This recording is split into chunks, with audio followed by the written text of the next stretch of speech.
What's going on, you guys? Welcome on back to the channel. Now, I feel like I've been saying this every month at this point, but this is hands down the best chapter of Two Blue Vortex that they've put out in a long time. Like, just from the character acting to character progression to the action in general, and also just the story twist, everything felt like it was dialed up to an 11 this month, and it was just perfection, man. Like, if you go back and read this chapter, there was not one single wasted panel, nothing wasted. Everything felt like it was operating at an 11. So I feel like let's just get right into this chapter. Let's talk about why I love this most recent chapter of Two Blue Vortex. So I feel like we should just get right into pretty much what I feel as like was the bulk of the chapter, and that is Boruto versus Jura.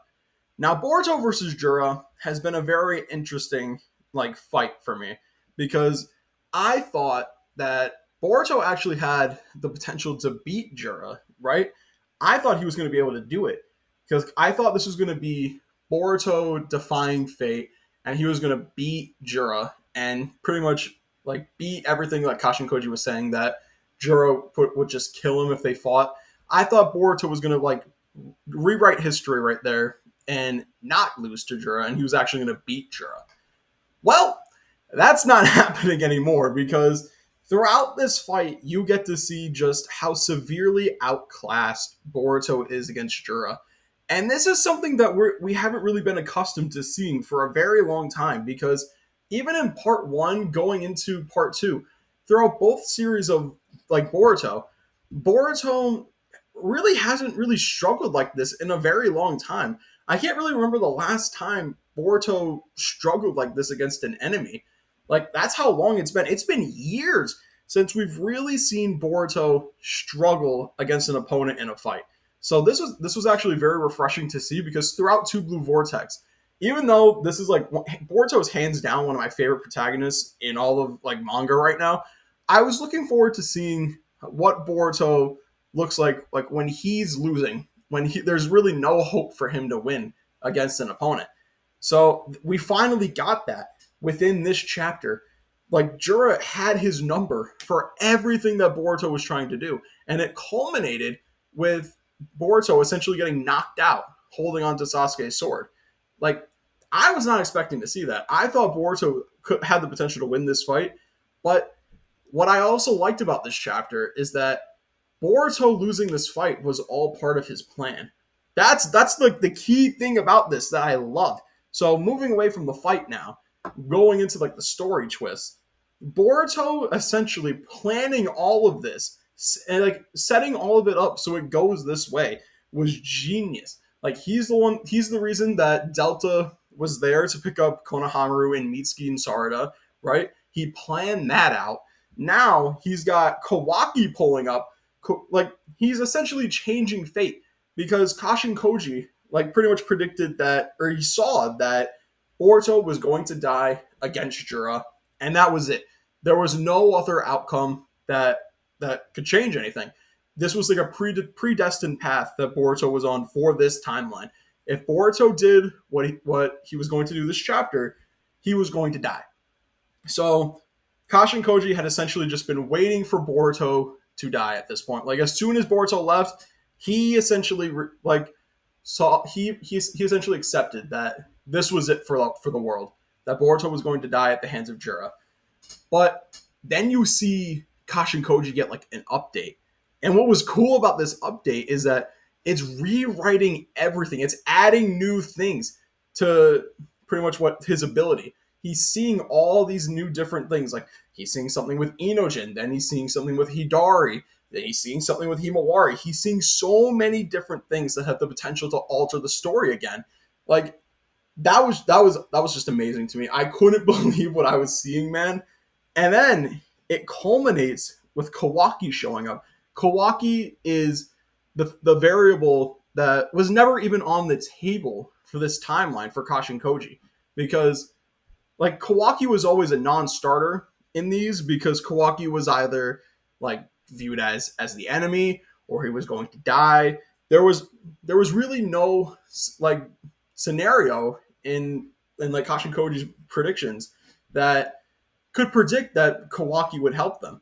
But because of Boruto taking his own action and essentially being the star of hope and being able to rewrite things, he was able to put things in place that were able to change the course of history.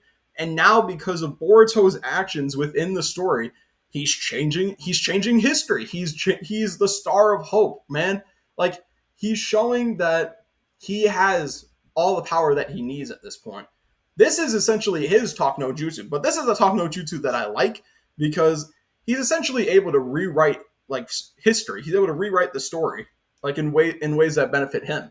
I love this. This is so good because now Kawaki is poised to be looked at as the Kawaki that we've all loved for years now. Like, moving away from the plot twist stuff, we're now going into Kawaki. Kawaki coming into the fight now and wearing his old drip from part one and having the headband. I loved that so much because it signifies Kawaki going back to his past self. And why I like that is because when Kawaki was wearing his fit for Two Blue Vortex, yes, nobody liked it. They said he was dripless. But beyond that, how I viewed Kawaki's outfit for part two is I saw it as a way to like defend himself, right? That outfit felt like it was made specifically for defense, if that makes any sense. Like the very bulky jacket, the kind of like sweater underneath it, it was all essentially there to protect Kawaki, to signify that like Kawaki's offensive capabilities had been reduced by Amado in order to heighten up his defense. That's how I viewed like Kawaki's outfit for part two, essentially, for the longest time. And it's backed up now with Kawaki now going back to his part one outfit. This shows that he's essentially gone back to who he was previously, and now he's got all the power that he needs again, right? He's got everything he needs. He's ready. He's got karma fully activated. He's got a lot. You can tell that he has a lot of his physical capabilities back. So this is the Kawaki that everybody has been waiting to come back now since Two Blue Vortex started. And now that we have him back, we're just going to see this version of Kawaki now progress to who we see in the flash forward. Because even though Boruto changed history to get Kawaki to this moment, he's not going to be able to change fate. Because now that Kawaki has gotten his physical capabilities leveled up, the final clash between Boruto and Kawaki now is something that cannot be avoided, right?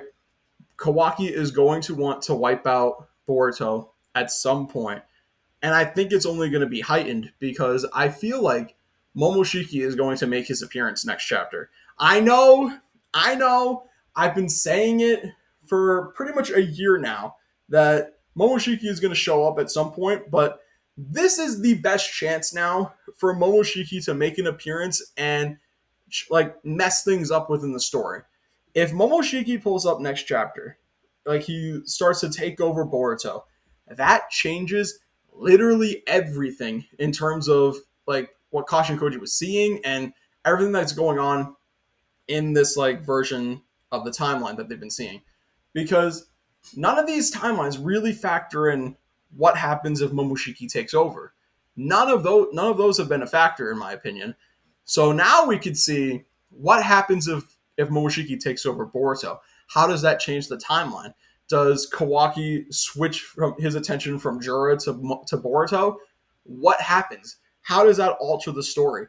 And that's what I'm most looking forward to seeing. How Momoshiki can alter the story and change everything, because that's what I feel like the role of Momoshiki is. It's to disrupt the story when it's doing good, or when things are going in Boruto's way. And this is the most we've seen the story go Boruto's way in a very long time.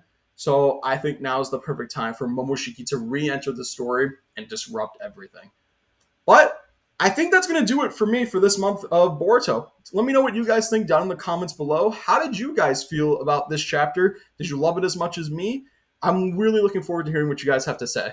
Like, comment, subscribe, and as always, I'm going to talk to you guys next time. Bye.